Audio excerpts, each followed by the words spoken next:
Dear Diary, I didn't realize it at first, but I have some major triggers of PTSD when it comes to visiting with the doctors.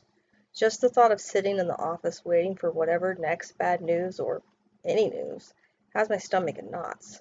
And it's not like I don't know what type of bedside manner this particular doctor is known for. It's just that I can't seem to psych myself up for these days anymore. So today is chemo day number 4, week 4, radiation day number 14. And like any Monday that I have to go in, I'm hating it. I'm just not feeling it. And the biggest reason for it is that it's just a necessity. The doctors say I have to do it because it's the next course of action for follow-up care. I personally don't want it. I don't really find it necessary, but they say it is. And I do listen to my doctors. I also will contest things and make sure that they're actually giving me legit information and not just telling me what their medically determined mind decides.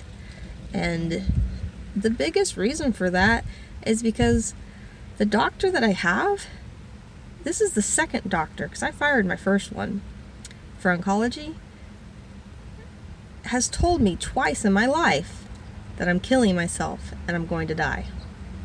And every time I've proven him wrong. And this last time when he said it, it completely devastated me. I mean, I felt so defeated.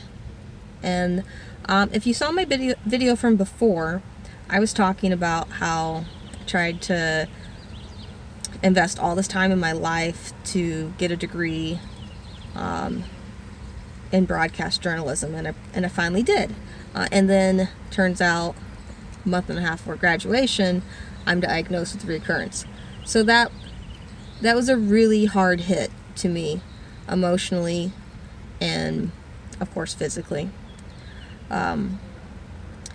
So when this doctor had told me that I was going to die, he was literally telling me stuff like, I'm paraphrasing, okay, but basically get my affairs in order because we don't know what's going to happen. And I reacted with a lot of tears and not thinking straight, panicking. Ended up washing my brand new phone in an industrial washer. So this doctor's telling me basically to get my shit in order and prepare for the worst.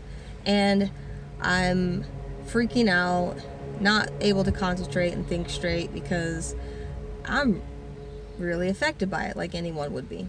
Okay? And then I thought to myself, you know what? Fuck this shit. I actually don't feel like I'm dying. I was the one that told them that I had something going on internally that felt wrong and they needed to pay attention to. And it took 8 to 9 months for them to recognize it when they didn't even diagnose it until I hounded them to find it. Okay? So, alright. So I got to the point where I was like, you know what? My doctor does not determine my fate. Alright? He is a doctor. He is good at his job. He's helped save my life before. And yes, ultimately, he knows what he's talking about when it comes to diseases and cancer and stuff. So it's like, I'm not even going to try to act like I'm a doctor. I'm just going to be like, I know my body. Okay? So that really helped me. It helped me come to my senses and be like, I can do this because I did this before. Because I was beating myself up a lot. I did certain things the first time around that really helped me cope and really helped me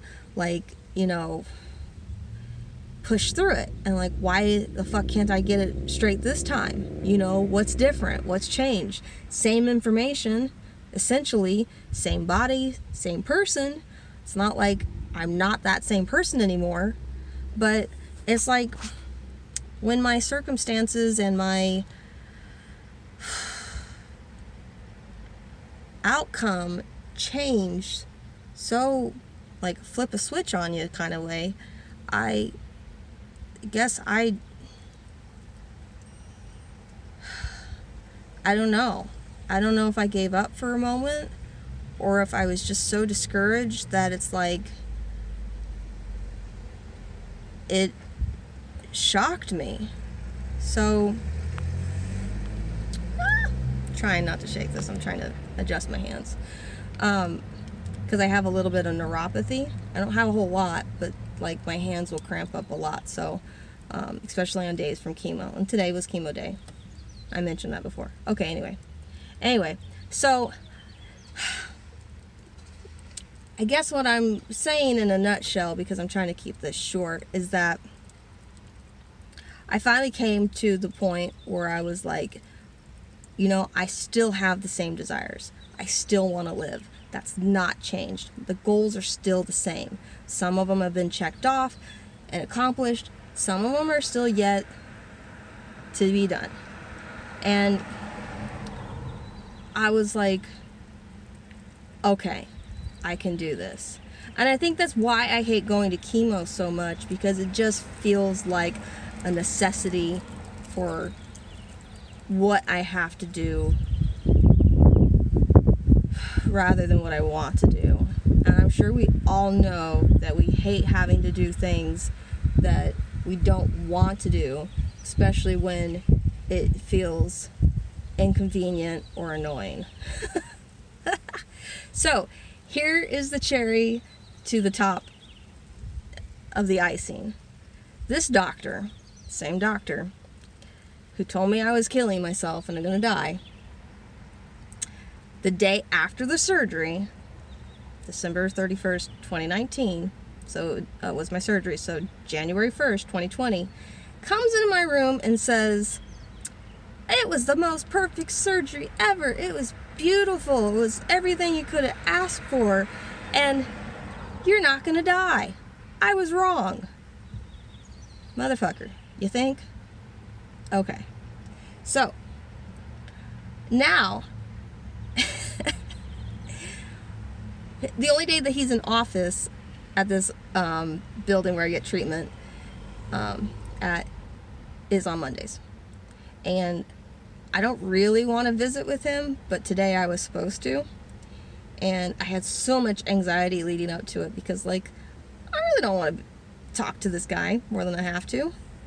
But the hilarious thing is that whenever he sees me, he, like, totally freaks out and gets excited. And, you know, with this whole pandemic, people are trying not to touch each other.